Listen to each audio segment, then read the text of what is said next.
আমি এই মন্দিরে আমাকে বছরে মাসে 50টা টাকা কেউ হাত খরচ দেন না।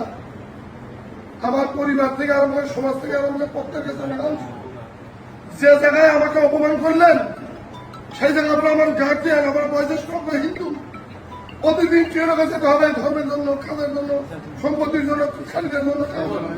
সেই জায়গায় বলা হচ্ছে যে আমি তারা সেনার একমাত্র ব্যক্তি যাদের এত খারাপ, আমার থেকে খারাপ লোক আপনি তার মতো গার্জিয়ান তখন বললেন না যে এর মতো ভালো একটা লোক নেই। আমি কি ঘুষ খাচ্ছি, চান্দাবাজি করছি, কোন হিন্দুকে মামলাতে ঘুরেছি? আপনারা আমার বড় গার্জিয়ান, এখানে মানে আজকে এই জায়গায় আপনারা আমাকে মানে কিন্তু ওই জায়গায় আমাকে অপমান করলেন, কেউ কথা বললেন না।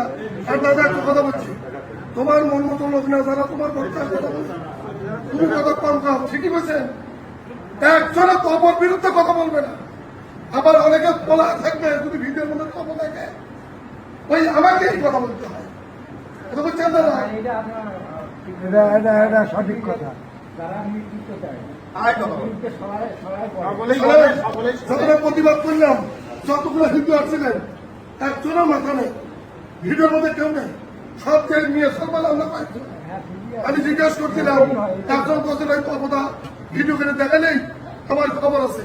আবার আমার এখান থেকে মিটিং করে এই যা সরবে নেই, তারপর কি হতে পারছে এগুলো হয় না। আমি তো তপ নিয়ে সমালোচনা করি না, তপদা করতে তো করুন, আবার কার্যকর সভাপতি বাধা দেন, যেগুলো কারণ ব্যবসা আমি জানি আমার কি কষ্ট।